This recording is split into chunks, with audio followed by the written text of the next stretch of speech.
La défaite du Cameroun hier contre le Sénégal est une très bonne chose. Je pense même que c'est l'une des meilleures choses qui pouvait arriver à l'équipe de football du Cameroun parce que ce sera enfin l'occasion d'arrêter de se cacher, d'arrêter de ne pas voir la vérité en face et d'être enfin obligé de se mettre au travail. La dernière Coupe du Monde a eu ceci de malheureux pour le Cameroun que lors du dernier match, le Cameroun a gagné le Brésil. Ça, c'était une mauvaise chose, très clairement.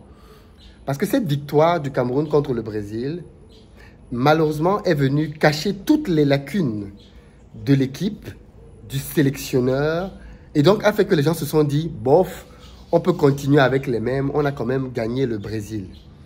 Mais de quel Brésil s'agissait-il? Un Brésil qui était déjà qualifié, qui jouait un troisième match sans grands enjeux et qui avait aligné quelques joueurs qui n'étaient pas dans les titulaires type. Le Cameroun jouait son va-tout et une victoire n'a pas suffi. Mais il ne faut pas oublier que la défaite du Cameroun à la Coupe du Monde ne commence pas contre le Brésil, elle commence au premier match. Un peu comme à la CAN là. Elle commence au premier match parce qu'au premier match, l'équipe du Cameroun a décidé de faire quoi? A décidé de se saborder. On a aligné une équipe brinque-ballante qui a produit un football approximatif et qui nous a fait perdre.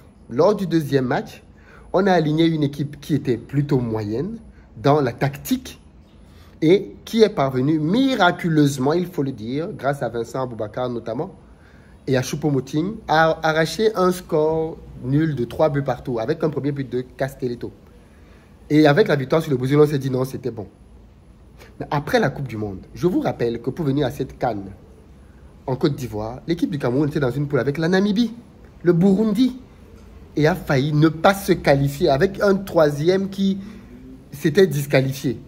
Donc dans la poule du Cameroun, il y avait 3 pays pour 2 places. Et malgré ça, le Cameroun a failli ne pas se qualifier en perdant des matchs face à des équipes qui avaient un niveau beaucoup plus bas que le sien.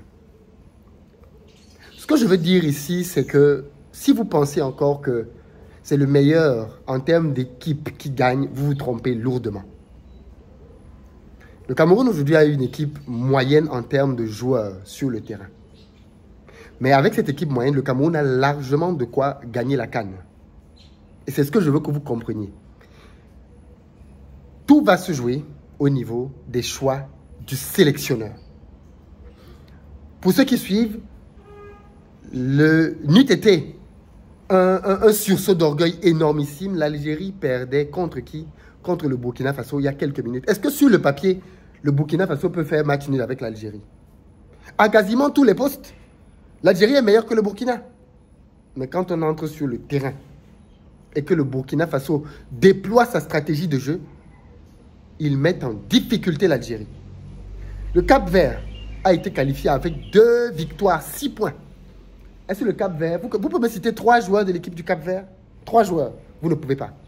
Et pourtant, ils sont le premier qualifié avec 6 points. Vous voyez ce que je veux dire?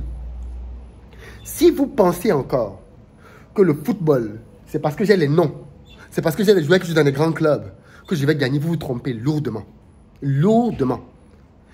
Quand on arrive à la CAN, la Zambie a gagné en 2013. Là, vous pouvez me dire 2-3 joueurs de l'équipe de Zambie qui a gagné en 2013? Quand la Zambie a gagné, tout le monde a reconnu que c'était quoi? C'était le fait de son sélectionneur Hervé Renard, qui avait mis quoi en œuvre? Une très bonne stratégie. Quand le Cameroun a gagné en 2017, personne n'a dit que c'était le fait des joueurs. C'était le fait du sélectionneur Hugo Bross, à l'époque, qui avait mis en œuvre une bonne stratégie qui a permis au Cameroun d'éliminer le Sénégal, d'éliminer l'Égypte. Donc, les amis, la CAN, ce n'est pas une question de j'ai les meilleurs joueurs. D'ailleurs, le Sénégal a les meilleurs joueurs depuis 10 ans. 2017, ils n'ont pas gagné. 2019, ils n'ont pas gagné. C'est au Cameroun qu'ils ont gagné en 2022. Et rien ne dit que cette CAN, le Sénégal va gagner. Le Maroc vient de faire une Coupe du Monde exceptionnelle. Mais rien ne dit que le Maroc va gagner cette CAN. Donc, les amis, la victoire à la fin, c'est bien d'avoir de bons joueurs. Mais ils sont sublimés par un tacticien. Quand on veut parler des éléments qui permettent de contribuer à la performance dans le football, il y a un certain nombre d'éléments qu'il faut considérer. Il y en a 4. Les 4 éléments qui permettent de contribuer à la performance au football sont: numéro 1, le physique. Ce n'est pas par ordre d'importance, hein, je vais vous citer les 4. Le physique. Quels sont les gabarits? Et on sait qu'en termes de physique, les Africains sont très physiques. Voilà pourquoi pendant longtemps, les pays européens avaient beaucoup de mal à jouer avec les pays africains, parce que les pays africains mettaient beaucoup d'intensité dans le jeu. Chaque contact avec le gars, c'était boum, le gars te dégage. Et pendant longtemps, vous allez voir que les pays européens, les clubs européens avaient souvent en milieu de terrain des Africains. Diarra, Makelele, enfin des Noirs quoi. Des gars qui, Djemba, enfin plusieurs, les Maliens, Sédou Keïta. Il y a souvent eu beaucoup d'Africains au milieu de terrain parce que les Africains densifient le milieu de terrain.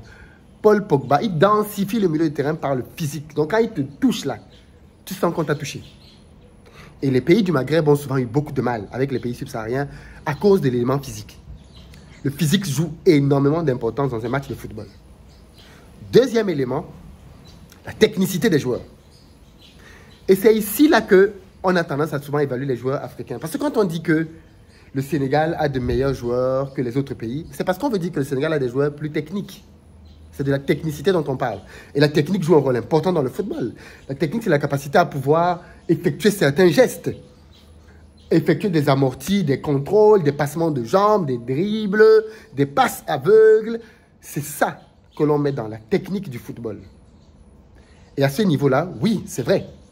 Les joueurs du Maghreb sont très techniques. Très techniques. Rapides, vifs, techniques. C'est vrai. Il faut le reconnaître. Par rapport généralement aux joueurs subsahariens. Même s'il y a des pays qui effectivement peuvent combler ça. Mais le physique, par exemple, peut avoir à atténuer l'impact de la technique. Troisième élément, là j'ai déjà parlé de... le troisième élément, c'est la tactique. Et voilà là où beaucoup de personnes négligent beaucoup de choses. La tactique est probablement l'élément le plus important au football. C'est probablement l'élément le plus important au football.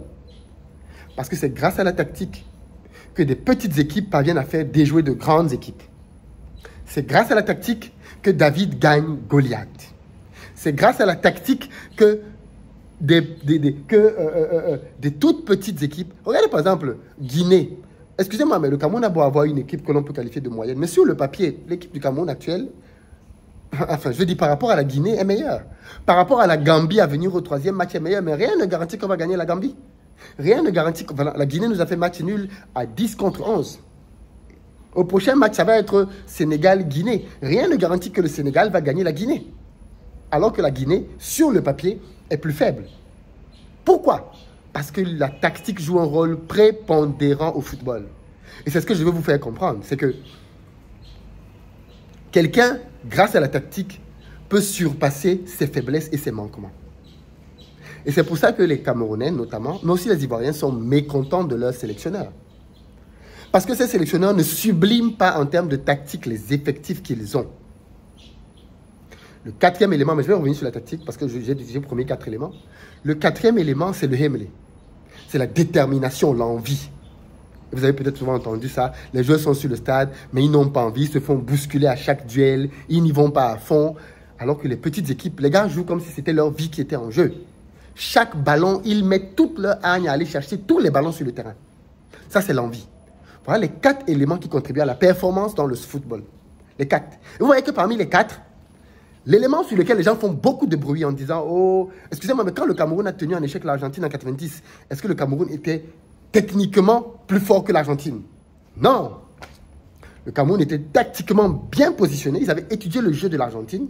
Ils savaient comment défendre, comment attaquer, comment replier. Le Cameroun a terminé à 9 contre 11, 2 cartons rouges. Mais le Cameroun a gagné ce match. Tactiquement, ils étaient au point.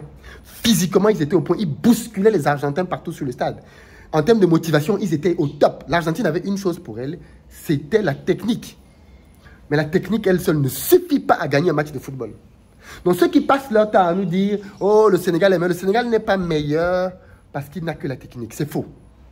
Le Sénégal est meilleur parce que dans les 4 éléments dont je viens de parler, le Sénégal est présent. Physiquement, les joueurs sénégalais répondent. Au niveau de l'envie, les joueurs sénégalais répondent. Mais c'est pareil pour le Maroc à la Coupe du Monde. Est-ce que le Maroc, les équipes que le Maroc a éliminées à la Coupe du Monde, est-ce que c'est parce que le Maroc était meilleur que le Portugal, meilleur que la Suisse sur le papier? Non. Mais tactiquement, le coach avait fait un travail phénoménal et les gars avaient envie. Tactiquement, ils étaient bons et ils avaient envie. Physiquement, ils étaient au point. Mais vous allez voir que quand ils vont rencontrer la France, ils étaient épuisés. Physiquement, ça ne tenait plus. Ils ne pouvaient plus. Et ils ont perdu face à la France. Donc, ce qu'on reproche à Rigobert Song, c'est que la partie dans laquelle il doit jouer, la tactique de l'équipe, on n'a pas la tactique qui va bien. On n'a pas la bonne tactique. Parce que quand tu as la bonne tactique, tous ceux qui suivent le football le savent, quand tu as la bonne tactique, une petite équipe peut battre une grande. C'est pour ça que vous pouvez voir que Lens peut battre le Paris Saint-Germain. Est-ce que sur le papier, Lens a quoi par rapport au Paris Saint-Germain? Vous pouvez voir que Leganés gagne Barcelone. Leganés a quoi par rapport au Barça? Vous pouvez voir que, je ne sais pas moi, le Torino peut battre le Milan ou l'Inter. Mais sur le papier, il n'y a pas match. Mais ce jour-là, tactiquement, le coach a fait un bon travail. Les gars ont respecté le plan de jeu et ils ont fait la différence.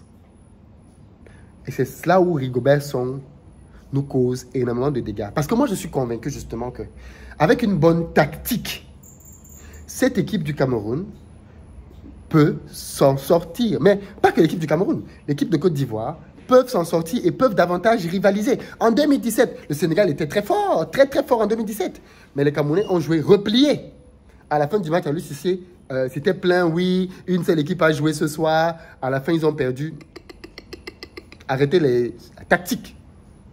À la fin de la journée, on les a amenés au tir au but. On les a battus au tir au but. La tactique. Quelle est ta tactique et où est-ce que tu vas amener l'adversaire?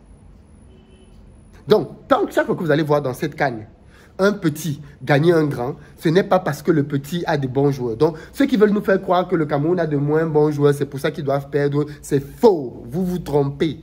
La partie technique dans le football n'est pas la plus grande. Et surtout, excusez-moi, mais quand on regarde l'écart tactique entre les joueurs du Maroc, les joueurs du Sénégal et les joueurs du Cameroun ou des autres équipes, ben, ce n'est pas non plus comme si le Sénégal avait des joueurs qui jouaient la Champions League tous les week-ends, hein, ou le Maroc. Dites-moi combien de joueurs dans l'équipe du Sénégal jouent la Champions League toutes les semaines. Dites-moi, qui sont titulaires. Dites-moi. Ils sont, pour certains, parce que tous ne sont même pas titulaires dans le club. Les Sénégalais qui sont à Marseille, qui est titulaire à Marseille? Parce que il ne faut pas qu'on se trompe. Le Sénégal, c'est beaucoup de tactique. Le Sénégal, c'est le fruit d'Aliou Cissé. Ce n'est pas une équipe qui a des joueurs qui surclassent leur championnat en Europe.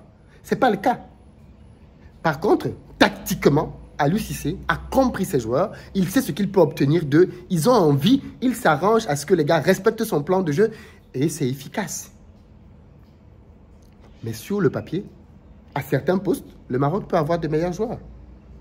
Donc, les amis, à cette CAN, en réalité, ce n'est pas la CAN des plus beaux joueurs, des meilleurs joueurs.